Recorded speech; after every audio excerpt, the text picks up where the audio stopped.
بسم اللہ الرحمن الرحیم۔ السلام علیکم ورحمۃ اللہ وبرکاتہ۔ اسلامیہ جماع ششم اور اس کا باب چہارم،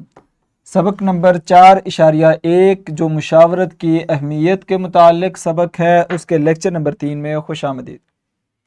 عزیز طلبہ اکرام، آج کا جو سبق ہے اس کے آج کے جو حاصلات تعلم ہے کہ نبی کریم صلی اللہ علیہ وسلم اور اہل بیت اور صحابہ اکرام خصوصاً خلفائے راشدین اور حضرت سلمان فارسی رضی اللہ تعالیٰ عنہ سے مشورے کے چیدہ واقعات جان سکیں کہ نبی صلی اللہ علیہ وسلم نے اہل بیت، صحابہ، خلفائے راشدین اور حضرت سلمان فارسی رضی اللہ تعالیٰ عنہ سے دیگر کئی مقامات پہ مشورہ کیا، تو انشاءاللہ ان واقعات کو آج ہم انشاءاللہ تفصیل سے جانیں گے۔ عزیز طلبہ، قبل از پڑھائی آپ کے پاس ایک سوال ہے کہ آپ کے خیال میں مشورہ کن لوگوں سے لینا چاہیے؟ آپ کے اپنے دوست ہو سکتے ہیں، بڑے بزرگ ہو سکتے ہیں، یا مخلص لوگ ہوں، یا سمجھدار ہونا چاہیے، کچھ تو کوالٹیز اس میں ہونی چاہیے۔ تو میں اساتذہ کرام سے گزارش کروں گا کہ ویڈیو کو یہیں پہ روک دیں، پہلے طلبہ سے اس سوال کا جواب معلوم کریں، پھر ہم چلتے ہیں بقیہ لیکچر کی طرف۔ عزیز طلبہ، یقیناً آپ نے اچھے انداز میں جو مشیر ہے، جو مشورہ دینے والا، اس کے اوصاف بتائے ہوں گے۔ تو مشاورت کا تعارف کیا ہے؟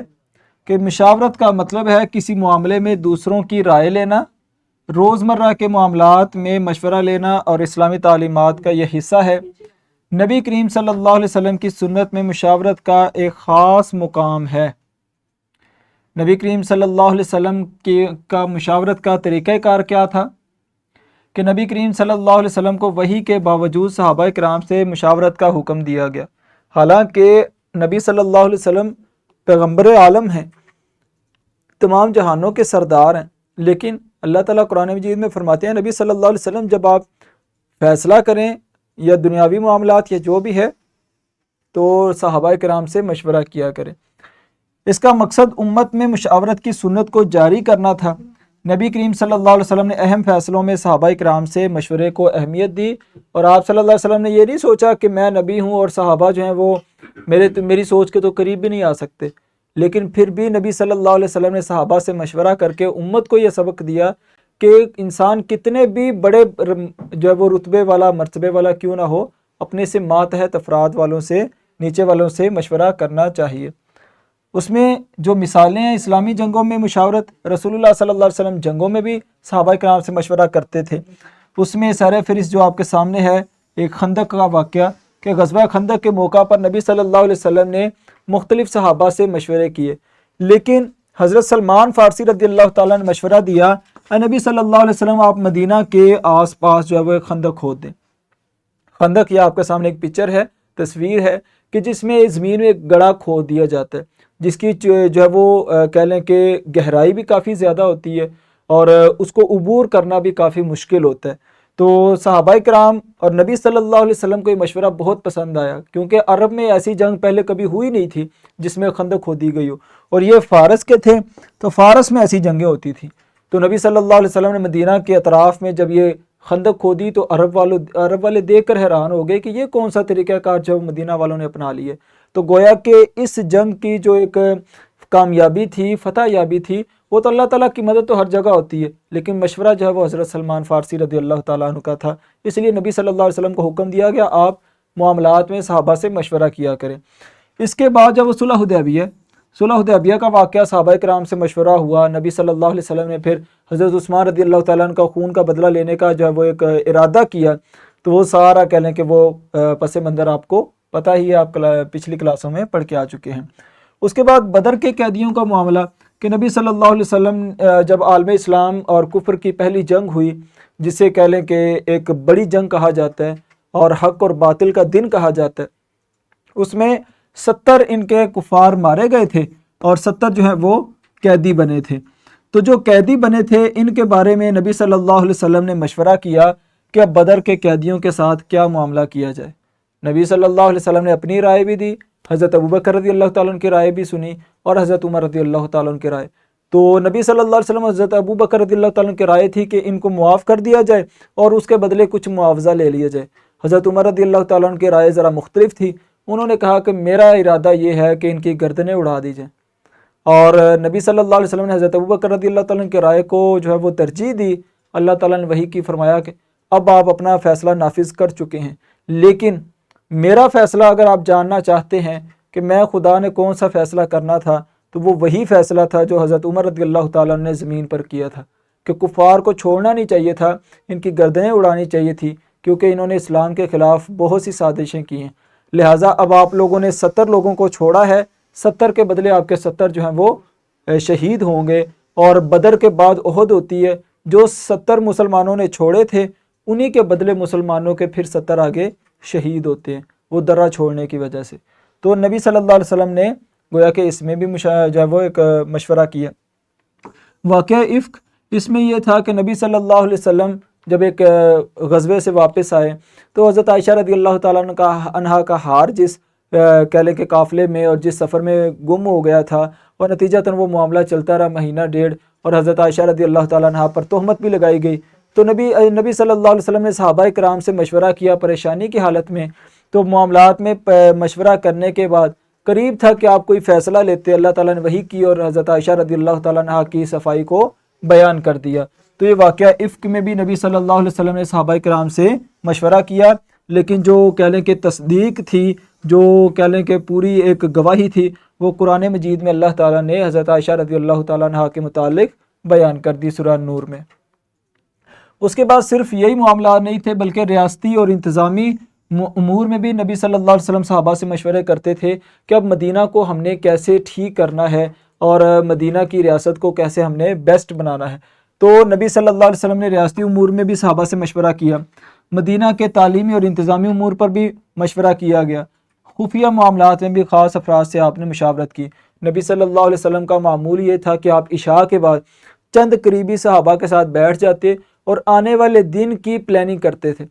کہ اب آنے والا جو اگلا دن ہے تو سرپرست کی حیثیت سے ہم نے امت کو کس طرح لے کر چلنا ہے، اور اسلامی ریاست کو کیسے چلانا ہے، لوگوں کے مسائل کو کیسے حل کرنا ہے، آج جو مسائل عدالت میں آئے ہیں اس کو حل کیسے کرنا ہے، جو مشکلات لوگوں کے سامنے ہیں اس پریشانی کو ہم نے حل کیسے کرنا ہے۔ یہ مشورہ نبی صلی اللہ علیہ وسلم صحابہ کرام آپ صلی اللہ علیہ وسلم کی ایک خاص ٹیم تھی، جماعت تھی، آپ صلی اللہ علیہ وسلم عشاء کے بعد ان سے مشورہ کیا کرتے تھے۔ اور اسی طرح مدینہ، میثاق مدینہ آپ دیکھ سکتے ہیں، نبی صلی اللہ علیہ وسلم نے باقاعدہ مشاورت کے تحت اس معاہدے کو کیا، جس کے نتیجے میں یہ ایک ریاست مدینہ کی بنیاد اگر کہا جائے 2 سے 3 چیزیں ہیں، ان میں ایک میثاق مدینہ ہے اور اس کے بعد مواخات مدینہ ہے۔ اس کے بعد نبی صلی اللہ علیہ وسلم نے گھریلو معاملات میں بھی مشاورت کی ہے۔ ایسا نہیں ہے کہ صرف آپ صلی اللہ علیہ وسلم ریاستی امور میں یا باقی معاملات، بلکہ گھریلو معاملات میں بھی آپ صلی اللہ علیہ وسلم مشاورت کرتے تھے۔ مشورہ دینے والے کا تجربہ اور خیر خواہی ضروری ہوتی ہے، ٹھیک ہے، یہ ہمارے لیے سبق ہے، تو ہمیں چاہیے کہ ہم تجربے کے والے بندے سے مشورہ لیں اور خیر خواہی اس بندے کے اندر ہونی چاہیے، اور اگر ہم کسی کو مشورہ دیں تو ہمیں اس کہہ لیں کہ